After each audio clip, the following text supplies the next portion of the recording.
Assalamualaikum warahmatullahi wabarakatuh. Kami dari kelompok 7 ingin menjelaskan tentang materi dan perubahannya. Pengertian materi adalah segala sesuatu yang memiliki massa, menempati ruangan, dapat diraba, dapat dirasakan, dan sifat-sifat tertentu lainnya. Wujud pada materi. A. Materi berwujud padat. Zat padat adalah materi yang mempunyai bentuk dan volume tetap. Letak molekul saat berdekatan dan bergerak molekulnya rendah dan dalam keadaan tetap seperti gambar di samping. Contoh benda padat yaitu batu, kayu, kapur, dan lain-lain. Wujud pada materi. Yang kedua, B. Berwujud cairan. Zat cairan adalah materi yang mempunyai bentuk sesuai dengan wadah, akan tetapi volumenya tetap dan gerakan molekul cukup bebas seperti gambar di samping. Contoh benda cair yaitu air, minyak, bensin, alkohol, dan lain-lain. Wujud pada materi 3. C. Materi berwujud gas. Gas adalah materi yang mempunyai bentuk dan volume yang berubah. Letak molekul terpisah jauh dan gerak molekulnya bebas seperti gambar di samping. Contoh benda gas yaitu uap air, panas, gas oksigen, gas yang di dalam tabung, dan awan di langit. Sifat pada materi. A. Sifat fisik. Sifat fisik adalah sifat yang dapat diamati langsung oleh alat indera. Jadi yang termaksud ke dalam sifat fisik yaitu warna, bau, rasa, bentuk, wujud, titik didih, titik leleh, titik beku, berat jenis, kelenturan, antaran listrik, dan sebagainya. Oleh karena itu, sifat fisik terdiri atas intensif dan sifat ekstensif. 2. Sifat pada materi. B. Sifat kimia. Sifat kimia adalah sifat yang dapat diamati setelah terjadi perubahan. Sifat kimia yang lain dari suatu materi adalah berkarat, membusuk, basi, dan lain sebagainya. Sifat-sifat dari suatu materi ini merupakan sifat-sifat intensif materi. Perubahan materi. Perubahan materi adalah perubahan sifat suatu zat atau materi yang jadi zat yang lain baik dan menjadi zat baru maupun tidak. Ciri-ciri terjadinya perubahan kimia. Berikut akan dijelaskan ciri-ciri telah terjadinya perubahan kimia pada materi. 1. Terjadi perubahan warna. Reaksi perubahan warna yaitu buah apel yang dipotong dan dibiarkan maka akan berubah warna. Besi yang berkarat akan berubah menjadi hitam dan larutan CuSO4 akan berwarna biru ketika dipanaskan maka akan berubah warna. 2. Terjadi perubahan suhu. Reaksi perubahan suhu yaitu air yang dipanaskan maka suhu akan meningkat. Mereaksi antara air dan NaOH maka akan menaikkan suhu. Mereaksikan air karbit dapat menaikkan suhu dan menambah garam dengan es dapat menurunkan suhu. 3. Terbentuknya endapan.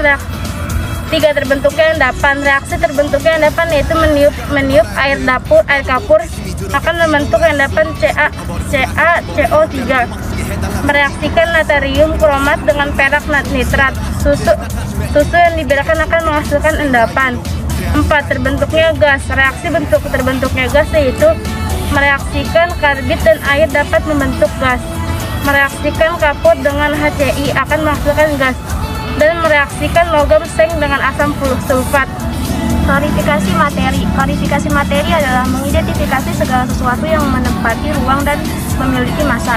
1. Zat tunggal. Zat tunggal adalah zat murni yang tersusun atau satu jenis zat atau lebih, di mana sifat masing-masing penyusun tidak akan tampak karena membentuk sifat yang baru. Zat tunggal ini berbagi dari dua jenis yaitu unsur dan senyawa. A. Unsur. Unsur adalah zat murni yang tidak dapat diuraikan menjadi zat-zat lain yang lebih sederhana dengan reaksi kimia biasa. Unsur merupakan bahan dasar penyusun materi. Unsur tersusun atas atom-atom unsur seperti atom-atom besi. B. Senyawa. Senyawa adalah zat murni hasil penggabungan dua unsur berbeda atau lebih yang terdapat dalam suatu materi dan diuraikan kembali menjadi zat-zat penyusun melalui reaksi kimia biasa. Contohnya air dapat diuraikan kembali menjadi gas hidrogen dan khas oksigen. 2. Campuran. Campuran adalah suatu materi yang tersusun atas dua atau lebih zat dengan komposisi tidak tetap dan masih memiliki sifat-sifat zat asalnya. Secara kasat mata, terkadang suatu campuran dapat diamati secara langsung, akan tetapi ada juga campuran yang tidak dapat diamati secara langsung, tapi harus menggunakan alat berupa mikroskop karena kumpulan campurannya yang sangat halus.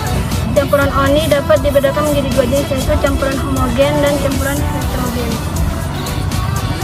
Campuran homogen atau campuran serba sama merupakan campuran yang keseluruh materi penyusunan tidak dapat dibedakan suatu dengan yang lainnya, tetapi sifat masing-masing komponen mempunyai masing tampak. Contohnya air teh menyusun, tersusun, atau air teh digulain. Akan tetapi sifat masing-masing zat menyusuni masih ada, seperti wujud cair yang berasal dari sifat fisis, air warna merah kecoklatan dari teh, dan rasa manis dari gula. Campuran campuran heterogen adalah campuran di mana antara zat penyusunannya dapat bidang batas tidak suatu massa dan komposisi zat mempunyai tidak merata sama di tiap bagian campuran. Contoh campuran heterogen adalah campuran air dan minyak serta campuran pasir dan semen. Sekian dari kami. Wassalamualaikum warahmatullahi wabarakatuh.